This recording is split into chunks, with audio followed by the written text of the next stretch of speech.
Pronto. Então vamos lá. Vamos orar, oremos juntos. Querido Pai Celeste, obrigado, Senhor, porque agora estamos mais uma vez juntos para estudar a Tua palavra e as Tuas mensagens para esses últimos dias. Pedimos o Seu auxílio, que o Senhor esteja conosco agora, Pai, nesse estudo, em nome de Jesus. Amém. Amém. Queridos, então, o capítulo 1, né, ele é um capítulo, assim, extremamente poderoso, já de início, né, porque ele tem um grande princípio aqui no capítulo 1, que já nos mostra coisas aqui, né, que se todos os cristãos entendessem isso realmente, né, eu acho que 95% do problema do cristianismo, na verdade, todos os problemas, que a Ellen White até tem uma passagem que ela fala sobre isso, todos os problemas seriam resolvidos rapidamente, né, e a gente vai detectar que problema é esse. Olha só, primeiro, no início de tudo, aqui esse sermão de Ata Jones, ele vai falar sobre a humildade, né, então, aqui já no início, ele vai dizer assim para a gente, Marcos capítulo 10, no verso 15. Lembrando, né? O capítulo 1, o que ele vai tratar? Né? Ele vai tratar do seguinte, da humildade cristã, da humildade e da mansidão cristã. Isso é extremamente importante, né? E aí, olha só, aqui ele vai dizer assim, ó, ele vai começar com um grande princípio das Escrituras, que é Marcos 10, 15, que diz assim, ó, em verdade vos digo, quem não recebeu o reino de Deus como uma criança, de maneira nenhuma entrará nele. Então, aqui ele vai falar sobre o recebimento do reino. Como é que eu recebo o reino de Deus? Como uma criança. E ele diz, quem não recebeu o reino como uma criança, não pode entrar nele. O que é receber o reino como uma criança? Né? O que é que a Bíblia fala sobre as crianças? Né? Por que ele trata desse sentido? Vamos continuar a leitura para a gente ver. Aí ele vai continuar dizendo assim, ó, aqui eu não botei a página, acabou ficando sem a página, mas é logo no início mesmo, na primeira página, nas primeiras páginas, ele diz assim, ó, então, viemos aqui para aprender a respeito do reino de Deus, para receber coisas do reino de Deus, coisas novas e velhas, coisas velhas de uma maneira nova e coisas novas de uma nova maneira. Quem não receber o reino como uma criança, de maneira nenhuma entrará nele, ou seja, não o pode ter. Portanto, estamos aqui para nos assentar aos pés de Cristo, olhar para ele como nosso mestre, na expectativa de receber o que ele tem a nos dizer, nos achegando a ele como crianças. Assim digo, porque este não é o único texto que fala sobre a atitude daquele que deseja receber o reino de Deus. Então, veja, aqui ele está dizendo que para a gente receber o reino de Deus, nós temos que receber ele como crianças. Então, por que aprender como criança? Porque, veja, a criança, quando ela está ali, né, quando ela é pequenininha, alguém vai ensinar alguma coisa a ela, a criança não chega e fala assim, eu sei. Né? Não preciso que você me explique não, porque eu já sei isso. Então, essa é uma atitude, normalmente, dos adultos, né? Jones fala sobre isso no livro. Então, isso é interessante porque, veja que ele fala sobre o início da caminhada cristã, que nós devemos receber o reino de Deus como uma criança, ou seja, entendendo que a gente não sabe, que a gente não conhece e que a gente precisa aprender, né? Só que ele diz que esse princípio não é só para o início da vida cristã. Ele diz assim, ó, naquela hora, aproximaram-se de Jesus os discípulos perguntando, quem é porventura o maior do reino dos céus? E Jesus, chamando uma criança, colocou-a no meio deles e disse, em verdade vos digo, que se não vos converterdes e não vos tornardes como crianças, de modo algum entrareis no reino dos céus. Então, ele aqui agora vai dizer o seguinte, que essa atitude, né, essa atitude de receber o reino, ela não pode ser só no início. De receber o reino como criança não é só no início da vida cristã. É também em toda a vida cristã. Então, por exemplo, a pessoa se tornou cristã agora, recebeu o reino, ela agora vai, qual a atitude que ela deve ter? De aprender, né? De aprender as coisas espirituais, de conhecer, de buscar, de entender. Mas isso é só no início? Não. Depois de anos, ela ainda precisa continuar estudando, buscando, lendo. Para quê? Porque ela tem que entender que ela deve ser como criança sempre, ou seja, sempre buscar o conhecimento. E nunca se orgulhar do que já sabe, né? Então, Ata Jones vai falar, esse é o assunto, gente, do capítulo 1. Vocês devem ter percebido isso. É exatamente essa questão da humildade como criança. Para poder receber nova luz, né? Para receber novas verdades da palavra de Deus. Novas verdades não no sentido de ser novo, que ninguém nunca viu, mas novas verdades que são novas para a gente, mas que já é uma verdade antiga, né? Então, olha só, ele vai continuar aqui, depois ele falar sobre as crianças, ele mesmo vai falar sobre elas, ele vai dizer o seguinte, ele diz assim, ó, precisamos renunciar toda a nossa sabedoria, a fim de obter o reino e nos tornar como crianças por meio da conversão. Se não vos converterdes e não vos tornardes como crianças, de modo algum entrareis no reino dos céus. Que tipo de pessoas o texto menciona? Crianças. Crianças não têm muito orgulho de suas próprias opiniões. Os adultos não são tão dispostos a aprender. Assim, esse texto nos é dado como modelo e exemplo de como devemos nos aproximar da palavra de Deus a fim de aprendermos. Então, olha só que coisa interessante, né? Ele aqui, veja que esse estudo de hoje da gente só tem 6 slides. Mas por quê? Porque daqui a gente vai abrir isso, né, para outras vertentes. Porque, veja, logo depois que ele fala sobre como ser uma criança, ele cita 1 Coríntios capítulo 8, verso 2, que eu achei fantástico isso. Ele diz assim, ó, se qualquer pessoa pensa saber alguma coisa, não sabe nada ainda como convém saber. Querido, se a gente levar esse princípio para a nossa vida, a gente realmente vai começar a ter o entendimento da palavra e o conhecimento. Por quê? O que acontece? Nesse mesmo capítulo aí, no capítulo 8, né, nesse mesmo verso, Paulo ele vai dizer assim, ó, o saber ensoberbece, mas o amor edifica. O que ele está querendo dizer com isso? É muito comum, né? Digamos assim, ó, digamos que eu estou numa área do conhecimento, sei lá, advocacia, não sei, ou então medicina, né? Eu estou estudando medicina. E aí, quanto mais eu estudo, que eu sei das coisas, né? Eu vou começando a conhecer a biologia e tudo isso. Aí eu passo a estudar, passo a saber, né? Passo a entender aquele assunto. E aí, depois, num determinado dia, quando, né, eu vou falar sobre ele e tudo, ou então quando alguém vai falar sobre ele, muitas vezes o ser humano, né, por entender que já sabe aquele assunto, muitas vezes se fecha para o conhecimento. É o que Jones fala também no capítulo 1, né? Então, quando ele fala no capítulo 1, vocês devem ter percebido que ele vai ampliar isso, né? E eu achei muito interessante, porque quando eu estava lendo, Deus ele foi muito gracioso comigo nesse sentido, porque quando eu li esse capítulo 1, eu lembro que depois de um tempinho, eu vi um vídeo no YouTube, acho que passou uma propaganda no YouTube, onde o rapaz falava sobre, assim, como você como você aprender tudo, tipo assim, como você ser muito inteligente, era alguma coisa assim que passou, tipo uma propaganda, não lembro exatamente. E aí, me chamou a atenção, porque logo assim ele falou assim, ó, você sabe o que, que muitas pessoas, elas não progridem no conhecimento, elas não vão avante no conhecimento, elas não conseguem abarcar muita coisa na mente. Aí ele fala, sabe por quê? Porque quando elas começam a estudar, elas já colocam na mente delas que elas sabem. Então, naturalmente, quando ela diz assim, eu já sei, ela se fecha para o novo, ela se fecha para o conhecimento que vem. E aí, eu achei interessante isso porque parecia que ele tinha lido, né, o primeiro sermão de A.T. Jones, aquele palestrante. Então, A.T. Jones ele diz assim, ó, quando você vai para a Bíblia, ele fala assim, você pode pegar um versículo da Bíblia e explanar aquele versículo gigantescamente, que ainda há uma infinidade para frente para você aprender, né? Então, isso mostra que a verdadeira atitude do cristão em relação a tanto a Bíblia quanto qualquer assunto da vida é a de que, se eu penso que eu sei, 1 Coríntios 8 fala, se eu penso que eu sei, eu tenho que entender, mas eu não sei ainda como convém saber. Ou seja, eu realmente sei, eu tenho algum conhecimento sobre o assunto, só que eu sei que eu não sei como convém saber, ou seja, tenho muito a aprender ainda. E se você observar isso, o Espírito Garcia fala, né, tem uma citação da irmã White que ela fala assim, que se fosse retirar de todas as discussões que existem no mundo, de todos os problemas, né, de todas as inimizades que existem, Ellen White fala, se fosse removido o orgulho, 5 minutos bastariam para resolver tudo. Por quê? Porque olha o que a Bíblia fala, o saber ensoberbece, né?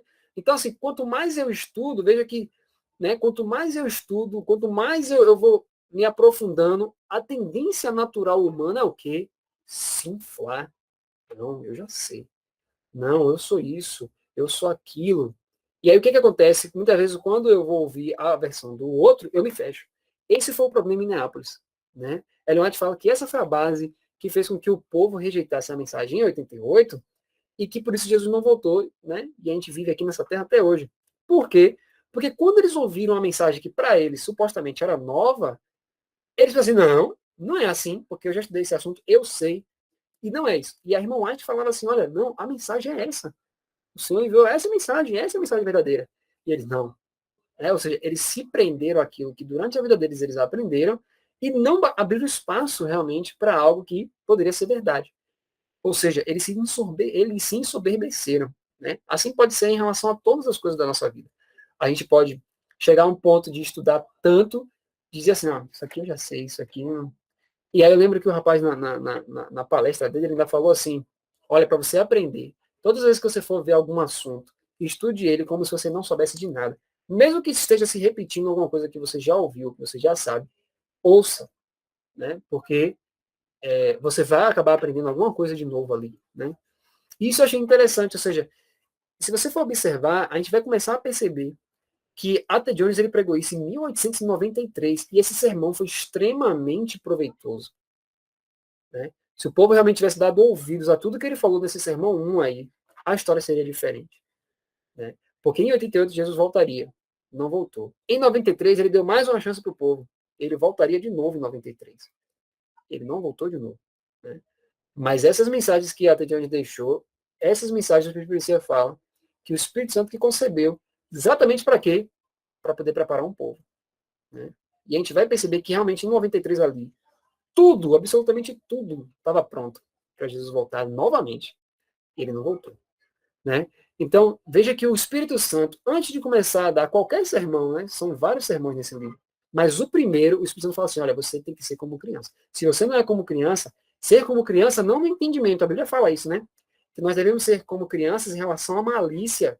Ou seja, a criança, se você falar um monte de coisa maliciosa com a criança, ela não vai entender. Então a Bíblia fala, seja, em relação à malícia, sejam como crianças. Agora, em relação ao entendimento, sejam como adultos. Ou seja, é ser como um adulto no entendimento, é conhecer as coisas espirituais, ter alimento sólido e não leite, mas em relação, né, às coisas maliciosas, às coisas ruins, ser como criança. Né? A criança, você não vê nenhuma criança chegar para outra assim, ó, me respeite, porque eu sou estudada. Nenhuma criança faz isso, né? Porque não é natural da criança fazer isso. Agora, já os adultos, eles fazem isso, né? É muito comum você ouvir os adultos falando certas coisas para outros nesse sentido, né? Frases tão pesadas às vezes, né? Como quem é você, né? A pessoa fala assim, quem é você para falar alguma coisa? Quem é você para me dizer alguma coisa? E outras coisas que se ouve por aí, né? E às vezes não verbalizado, mas que no coração aquilo surge. Então, esse é o primeiro princípio, gente, de fato, né? Para a gente entender. Então, quando a gente for ler nesse livro, a gente vai ver que muitas coisas ele fala ali que são bem chocantes, assim, para a nossa alma. Como assim? Foi pela primeira vez, eu lembro até hoje, que quando eu li esse livro, foi a primeira vez na minha vida que eu consegui ver a mensagem de Laodiceia não como sendo para a igreja como um todo, mas como sendo para mim, né? Foi a primeira vez que realmente eu senti a espada, né, entrando em mim nesse sentido, né? Como foi quando eu me reconheci como Laodiceia, né? Então, assim, foi muito impressionante. Então, a leitura desse livro, ela é extremamente poderosa. Nós iremos ver isso ao longo das semanas que a gente for estudando. Mas o princípio deve permanecer. Qual é o princípio?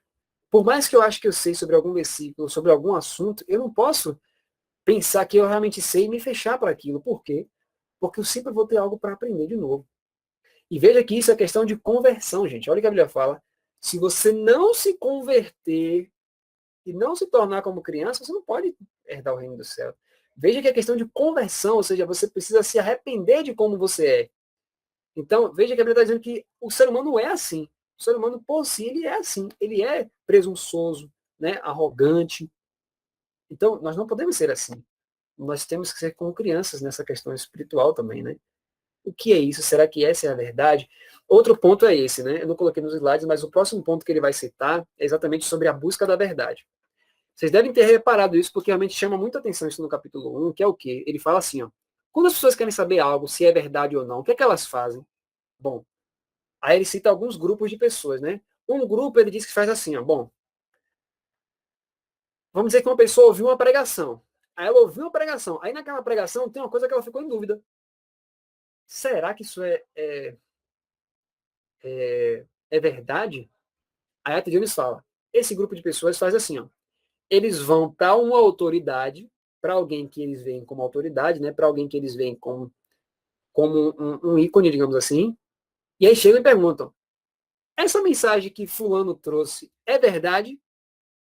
Aí a pessoa diz assim, olha, tem algumas coisas ali que eu não concordei, não. Aí a pessoa diz assim, realmente, não tem como concordar. E ela sai e desconsidera a pregação porque o outro falou que é para desconsiderar. Né? E ela diz, não, realmente não tem como. O fulano até falou, tal, tal, tal, tal. Ou seja, elas procuram, né, a verdade, né, em outros. Já tem outro grupo de pessoas, que ele fala no livro, no capítulo 1, que eles fazem assim, ó, bom, para eu conhecer a verdade, eu preciso ouvir os dois lados. Eu preciso ouvir o lado de cá e eu preciso ouvir o lado de cá. Aí ele diz assim, ó, bom, será que se eu fizer isso, né, eu tenho que ouvir os dois lados, eu tenho que ficar ouvindo os dois lados para saber qual é a verdade. Será que assim eu chego à verdade? Aí ele diz, bom, se são dois lados, é óbvio que não tem como os dois lados estarem certos. Se você está à procura da verdade, tem dois lados, duas versões diferentes, uma é a mentira. Aí ele faz a pergunta, então, para você chegar à verdade, você tem que primeiro entrar em contato com a mentira? Será que eu preciso de um pouquinho de mentira para poder conhecer a verdade? Aí ele fala, não. Né? Não é necessário você ouvir a mentira para poder saber o que é a verdade. Aí ele vai chegar e dizer, então, qual é a melhor forma de ouvir a verdade? Como saber se isso é verdade ou não? Bom, qual é um dos nomes do Espírito Santo? O Espírito da verdade. Então, para eu saber se algo é verdade, eu preciso buscar quem? Deus, o Espírito Santo. Por quê? Porque Cristo, né, através do Espírito Santo, ele vai mostrar para mim a verdade. Mas primeiro, o que é que Jesus fala que é a verdade? A palavra de Deus. Aquilo tem que estar de acordo com a palavra de Deus. Se estiver de acordo com a palavra de Deus, é verdade. E o Espírito Santo vai mostrar. Porque o Espírito Santo é o Espírito da verdade. Então, ele cita uma coisa que eu achei maravilhosa, né? Digamos que a gente, às vezes, está necessitando tomar uma decisão, né? Ai, eu tenho pouco tempo, tenho que tomar uma decisão. Eu vou agora tomar uma decisão e eu vou perguntar a fulano. E depois a Beltrano, depois a Ciclano. Aí a Tediane fala assim, ó, pense comigo. Se esse fulano tivesse na sua situação, ele também necessitaria de ajuda. Então, digamos que você pediu ajuda a ele, mas ele também necessita de ajuda. E aí, digamos que ele no seu lugar ia pedir ajuda a outro, que também, se estivesse no lugar dele, ia necessitar de ajuda, né, de sabedoria. Aí ele diz, no fim das contas, se digamos que você peça para alguém que é superior a você, essa pessoa vai ter que perguntar para um superior a ela, que esse superior vai ter que perguntar quem é superior a ela. E no fim das contas, quem é o superior máximo? É Cristo. Então ele diz, se em Cristo que está os tesouros da sabedoria e da inteligência. Ele diz em Isaías capítulo 9, né, que ele é o quê? Maravilhoso conselheiro. Então Deus fala, você pode ir direto a ele.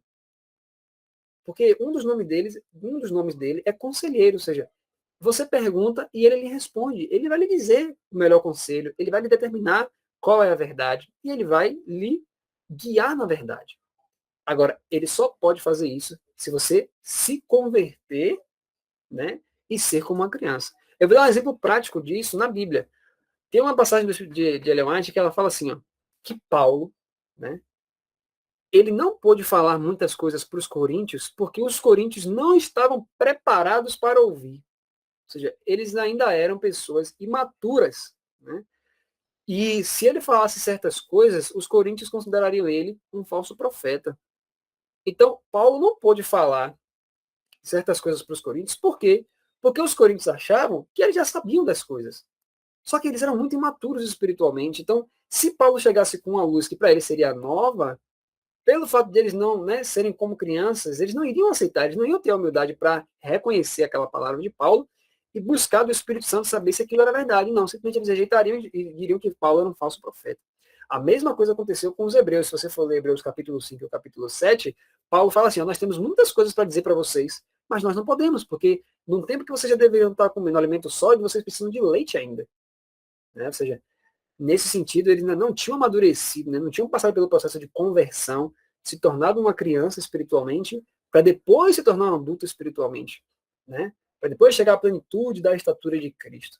Então, nesse primeiro capítulo, gente, ele é um capítulo relativamente pequeno, né? A gente conseguiu abarcar aqui praticamente todas as páginas desse capítulo. E o que é importante a gente compreender exatamente desse primeiro capítulo é isso, né? E eu queria até agora, nesse final, conversar com vocês sobre isso. É exatamente quando Jesus fala assim, ó, bem-aventurados os pobres de espírito, ou humildes de espírito. Quem são esses? São aqueles que reconhecem a sua fraqueza, reconhecem que não têm sabedoria, reconhecem que não têm inteligência e que precisam de Cristo 24 horas por dia para conceder isso para eles.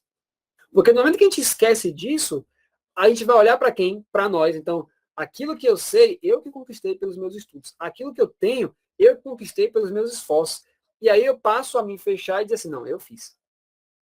Eu sou isso, fui eu e tal. E aí a gente passa a se ensoberbecer, como a Bíblia fala. O saber ensoberbece, mas o amor edifica. Então, se eu começo a estudar as coisas, entendendo que é Cristo que está me ensinando, verdadeiramente não vou perder meus olhos, né, do foco, do alvo, que é Cristo, e vou entender que tudo que eu sei é porque Ele está do meu lado me dando. No momento que eu me afastar dele, me desconectar dele, eu perco absolutamente tudo.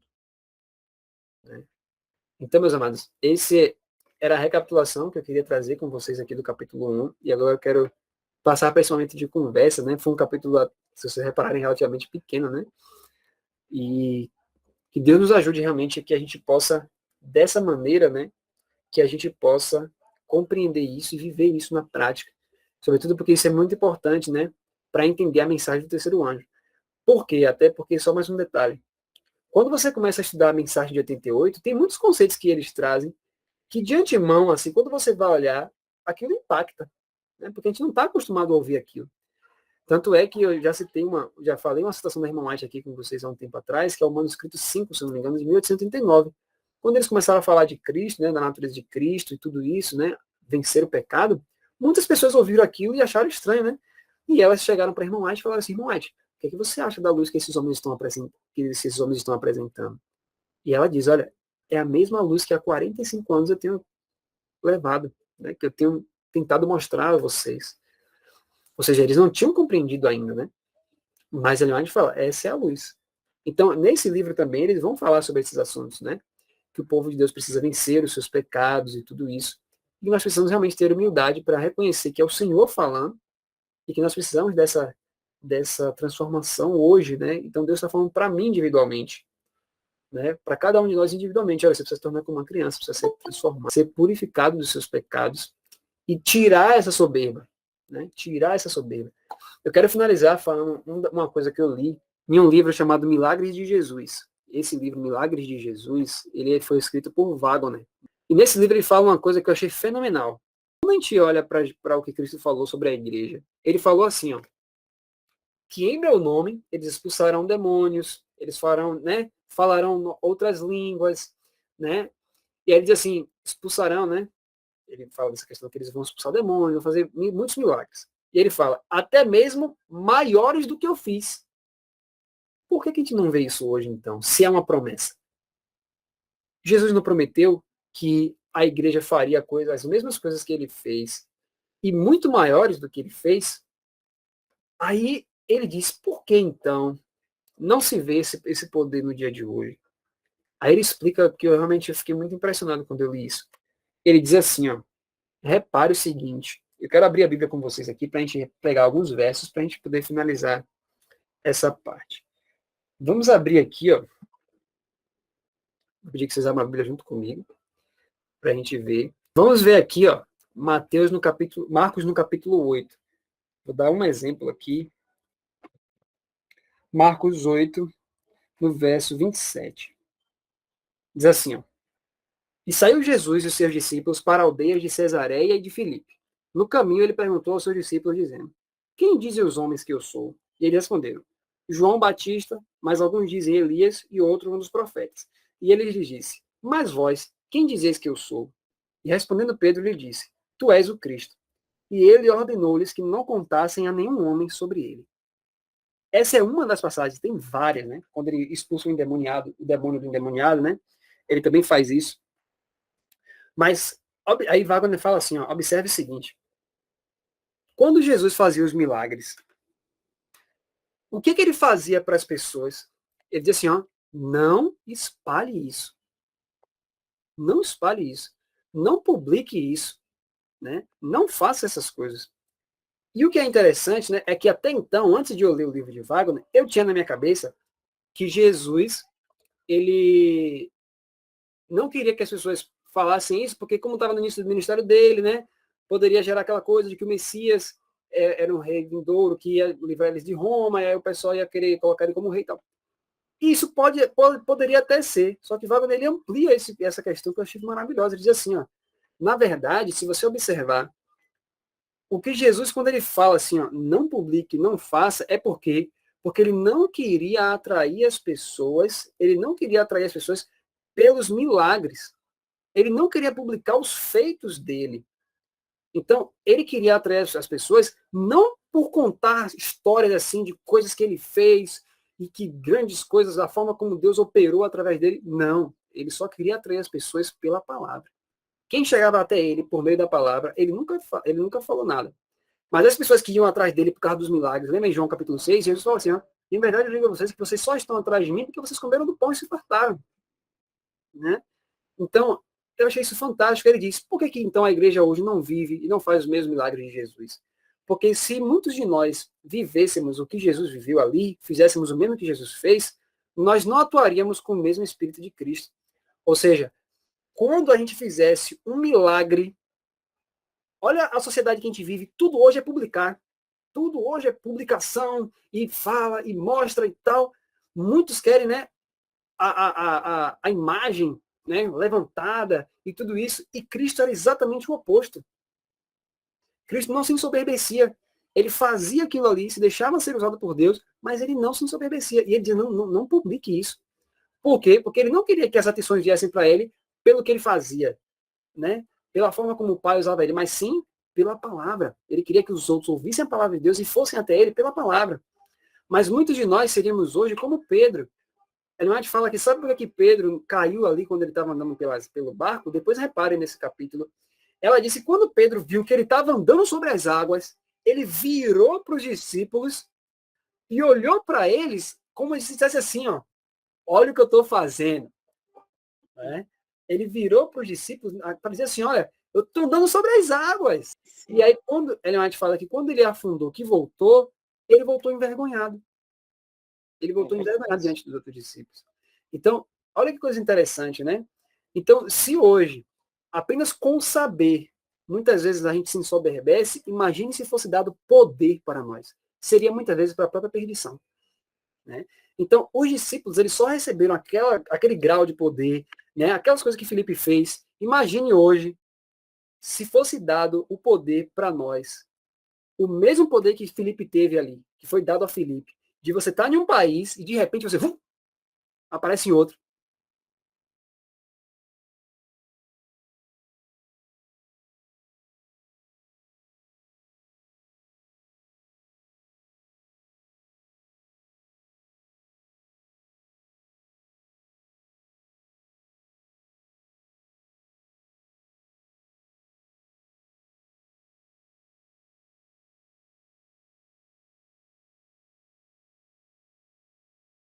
Então Wagner fala, é por isso que o poder não se vê hoje. Por quê? Porque por mais que seja por uma questão nobre, dizer assim, não, isso aqui é muito poder, eu tenho que contar isso para as pessoas. Aí Wagner fala assim, por mais que isso seja uma coisa nobre, mas Cristo não era assim.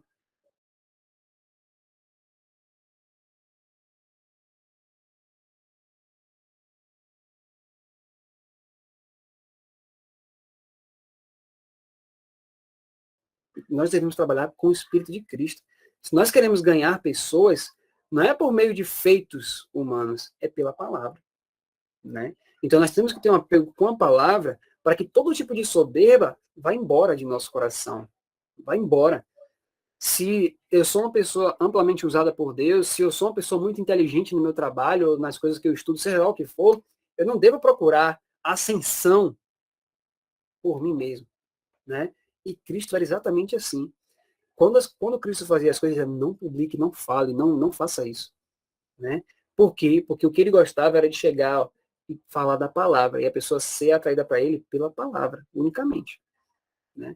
Então, veja, por isso que a Escritura diz, o saber ensoberbece. Então, muitas vezes, nós podemos, se nós não nos convertermos, na verdade, muitas vezes não, sempre, se nós não nos convertermos, até o conhecimento bíblico, ele se torna um laço para a gente. Porque se você for ler o Testemunhos para a Igreja, ele vai te falar até do pastor Hu. O que era o pastor Hu? Né? Ele era um homem muito inteligente, ele sabia as nossas doutrinas de cabeça, e sabia rebater, né? Ninguém conseguia vencer ele nos argumentos. Aí o que aconteceu com ele? Ele já estava se inflando. Não, eu sou muito inteligente. E ele, realmente, ninguém conseguia debater com ele. Aí o que foi que ele começou a fazer? Começou a querer debater. Ele ficava procurando pessoas para debater, para levar a fé adventista. E ele saía para debater, debatendo, debatendo. O que a irmã te falava? Olha, o espírito de debate não é o espírito de Cristo. Se você conhece uma coisa, você não deve ficar debatendo. Sabe o que aconteceu no final das contas? Esse homem saiu da denominação. Ele deixou a verdade adventista. De tanto debater, ele começou a duvidar das coisas que ele acreditava. E aí depois, como ele se achava muito inteligente, ele falou, não, quem está errado é a mensageira, né? Quem está errado é a mensagem adventista, não eu, então eu vou me afastar. Então, queridos, olha que coisa, né? Isso aqui realmente para nós é uma advertência muito grande, né? De realmente termos humildade para com Deus e a gente buscar verdadeiramente do Espírito Santo qual é a verdade. Senhor, isso é a verdade. Qual é a verdade? Porque a promessa, até Jones fala nesse capítulo 1, ele diz assim, ó, a promessa para nós é, e conhecereis a verdade, e a verdade vos libertará. Normalmente a gente observa muito esse, e a verdade vos libertará, mas olha a primeira parte do versículo, olha que promessa maravilhosa. E conhecereis a verdade. Então ele promete para nós que nós conheceremos a verdade. E nós precisamos pedir a Deus que ele converta nosso coração para que sejamos realmente como crianças, né? Para quando a gente fizer algo, seja por Deus, seja em qualquer âmbito da vida, a gente não se ensoberbeça e a gente não chega a um ponto de achar que nós sabemos tanto e de tal forma que a gente não abre espaço, né? Para que o Espírito Santo use outras pessoas ou que o Espírito Santo nos leve a situações tais para poder abater nosso orgulho também. Então, que Deus, né, nos ajude para sermos assim, né, pessoas verdadeiramente convertidas. E eu vou fazer uma oração nesse final e aí a gente passa para os comentários, tá bom? Vamos orar então. Santo Deus de misericórdia, nós te agradecemos, Senhor, por estarmos aqui, temos a oportunidade de estudar esse assunto tão maravilhoso mais uma semana. E pedimos que nós realmente possamos colocar em prática esse conhecimento e nos ajudar, Senhor. Que o Senhor venha nos ajudar para que nós sejamos transformados, que o Senhor faça essa obra em nós, porque de nós mesmos não conseguimos, mas que verdadeiramente sejamos humildes de espírito, ó Pai, mansos como era Cristo Jesus e aptos, Senhor, para sempre ouvir. Estejamos sempre prontos para ouvir, Senhor. Que o Espírito Santo faça essa obra em nós, é o que pedimos e agradecemos em nome de Jesus. Amém.